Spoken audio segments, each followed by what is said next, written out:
रांखौ लामारदोंब्ला रांखौ लानानैसो साख्रिखौ गोमादोंब्ला साख्रिखौ मोननो थाखाय गोबां बिबांनि रां होनांगोन।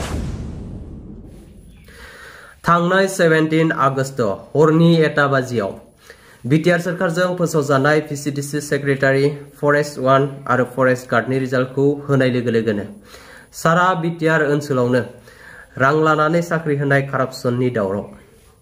कारन मानो दावराव जाया जानो, रिजाल्टखौ होदों नंगौ, नाथाय न' काट अफ, न' मेरिट लिस्ट, डाइरेक्ट 8 लाख जाख्ल'नाय गैयै बिटिआर सोरखारनि काट अफआ लाख थाखायासो आरोना। जायनो जेसेबांनो रोजाबनो हागोन बेनो साख्रि मोनगोन। नाथाय गुबुन एग्जामफोरनि काट अफआ मार्कआसो आरोना। दा जायफोरा मोनबाय बिसोरा खुसि, आरो जायफोरा भाइभायावबो एन्सारखौ मोजाङै होनो हाजोबदोंमोन, एग्जामखौबो मोजाङै लिरनो हाजोबसेयावबो रिजाल्टखौ दिनैहाय गाज्रि नाजावनांगौब्ला माबायदि मोनगोन? बेखौ जायफोर स्टुडेन्टआ खस्थ' खालामनानै बै एग्जामखौ हैदोंमोन बिसोरसो बुजि मोनसै आरोना। इउटुब फेसबुक खुलिना नायोब्लानो दासान्दि ससियेल मिडियायाव रां लानानै साख्रि होनाय कारापसननि अजदल' नुनो मोनसै आरोना। थ' बेखौ लानानैनो दिनैहाय बिटिआर सोरखारखौ रोखायै फोरमायथिना होनो खावलायदों चिरां बिजनीनि एडभकेट खोरोमदाव गयारिया। आङो दिनै मोनसे प्रेस मिट खालामनो नागिरदों, आरो बे प्रेस मिट खालामनायनि गुबै थांखियानो जाहैबाय बावैसो बिटिसिनिफ्राय फरेस्ट गार्ड, फरेस्टार ग्रेड 1 आरो पिसिडिसिनि सेक्रेटारि लेभेलनि जिथुनाखि रिजाल्ट आउट जाबाय, बेनि सायाव आङो फंनैसो बिटिसिनि नोगोरारि जानानै प्रेस मिट खालामनो नागिरदों। दा आं गिबियाव बिटिसि गभर्नमेन्टखौ गिबियावनो आङो साबायखर बावग्रोगोन बे गासै पस्टखौ क्रिएट खालामनायनि थाखाय।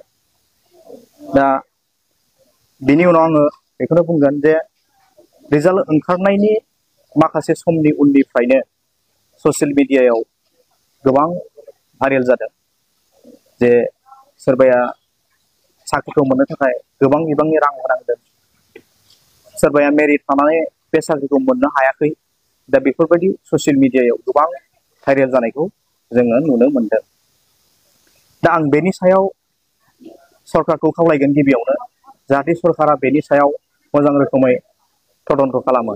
मानो होनोब्ला सरकारा बेवहाय दायथ' थाबाय जे रांखौ लामारदोंब्ला रांखौ लानानैसो साख्रिखौ गोमादोंब्ला सोर होदों, बबे लेभेलाव जादों बे खामानिया, दा बेखौ सरकारा तदन्त खालामनांगौ। आरो बेनि सायाव जुदि ओंखारमारोब्ला सरकारा जायफोर बेक्तिया, जायफोर अफिसार्सफ्रा बे खामानिखौ मावदों बेनि सायावहाय गोख्रों राहा लानांगौ। मानो होनोब्ला जोंनि बिटिसि ओनसोलाव थानाय मेरिट थानाय स्टुडेन्टफ्रा दिनैहाय बे साख्रिखौ मोननो हायाखै होननानै अजद दिखांदों। दा बेनि थाखायनो आङो बिटिसिनि सासे नोगोरारि जानानै बेखौहाय सरकारनिसिम खावलायबाय।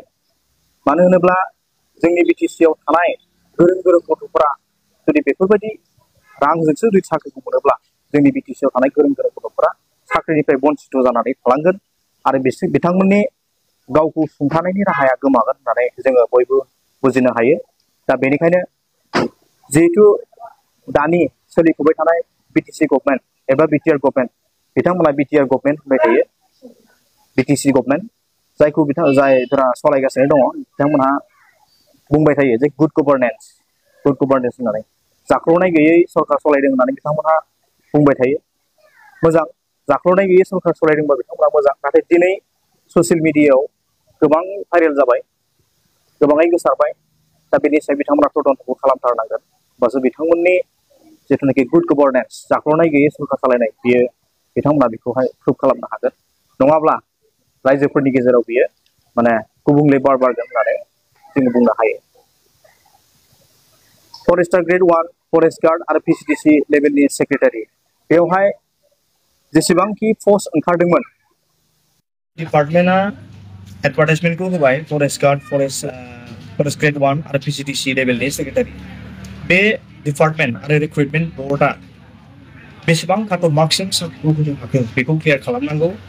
आरो जाय नोंथाङा दिनैहाय सायख'जाबाय साख्रिनि थाखाय, बै सायख'जानाय बिनायसाफोरा बेसेबां मार्क मोननानै दिनैहाय सायख'जाखो, साफ्रोमनिखौबो बेखौहाय क्लियार खालामनानै होनांगौ, जाहाथे साफ्रोमबो बेयाव एप्लाइ खालामनाय एबा बिजाथिफोरा क्लियार जानो हायो जे आं बेसेबां मार्क मोनदों, जायहा बेसेबां मार्क मोनदों, बेसेबां मार्क मोननानै साख्रिखौ मोननो हाखो जे आं बेसेबां मोनदोंमोन जाहाथे साफ्रोमबो बिजाथिफोरा क्लियार जानो हायो बेखौहाय क्लियार खालामना होनांगौ काट अफ मार्क्स आरो साफ्रोमबो बिनायसानि मार्कशिटखौहाय होमबानो क्लियार जागोन दा बेखिनियावनो आं जोबथारनायाव बुंनो सानबावदों जे बेखौहाय साफ्रोमबो बिजाथिफोराबो जायफ्रा एप्लाइ खालामदोंमोन जायफ्रा दिनै सायख'जायाखै बिथांमोनाबो दायथ' थायो जे बिथांमोनाबो मोनसे लामा दङ बेखौहाय मा खालामनांगोन बिथांमोना RTI नि गेजेरजों बिथांमोना नायबिजिरसंनो हागोन जे बेसेबां काट अफ लानानै साख्रिखौ मोनमारदों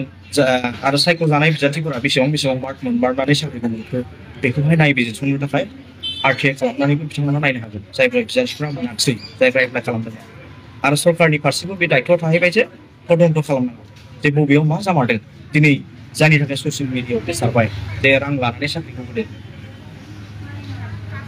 बेनिफ्राय नेक्स्ट एडभार्टाइजमेन्ट होयोब्ला सरकार गोदान जानायनि उनाव सरकारा जोबनोसै सरकार गोदान जानायनि उनाव जेब्ला एडभार्टाइजमेन्ट ओंखारगोन साख्रिनि पस्ट ओंखारगोन जाहाथे बै पस्टफोराव साख्रि थिसननाया जाहाथे ट्रेन्सपारेन्ट जायो जाहाथे थाइसेबो रां लानानै रावबो बिजाथिया साख्रिखौ लानो गोनां जाया बेखौ जाहाथे जायखि सरकार फैया मानो बिथांमोना जाहाथे मोजाङै नायबिजिरो मोजाङै सरकारखौ सालायो बेखौ आङो BTC नि सासे नोगोरारि जानानै खावलायहरबाय मानो होनोब्ला जोंनि BTC आ गोबां खस्थ' खालामनानै मोननाय 2003 मायथाइयाव जों BTC मोनदों बिनि उनाव फैनानै आरोबाव 2020 आव BTR एकर्ड जाबावबाय BTC नि सिङावनो दा बेखायनो जोङो गाव खुंथाय जिहेतु मोनबाय गाव खुंथाय मोननानैबो जुदि जोङो जोंनि BTC ओनसोलाव थानाय गोरों गथ'फोरखौ मेरिट गथ'फोरखौ जों जुदि साख्रिफ्राव थिसनथाय होनो हायाब्ला बे जोंनि थाखाय फेलें जागोन दा बेनिखायनो जायखि सरकार फैया मानो मोजाङै थिसनथाय होनांगौ ट्रेन्सपारेन्टलि जायफ्रा मेरिट गोनां बिसोरो थिसनथायखौ मोननांगौ बेखौनो आङो खावलायो दा जोबथारनायाव आङो BTC सरकारखौ खेबसेबाव खावलायबाय बिनि सायाव तदन्त खालामनो थाखाय आरो बेखिनिखौनो आङो बुंनानै आंनि दिनैनि प्रेसखौ होनो दासान्दि ससियेल मिडियायाव सोलिबाय थानाय कारापसननि अजद आरो BTR सोरखारनि सायाव नोंथांमोना मा बुंनो सानो कमेन्ट बक्सआव जेनुइनलि कमेन्ट खालामनो हागोन तो लोगोफोर दिनैनि गोदान मोनसे फुल गोदान आपडेट भिडिअआ बेखिनियानोसैमोन जुदि नोंथांमोना भिडिअखौ नायनानै मोजां मोनोबा लाइक कमेन्ट शेयार आरो लोगोसे साबस्क्राइब खालामना होनो दाबाव लोगोफोर बाय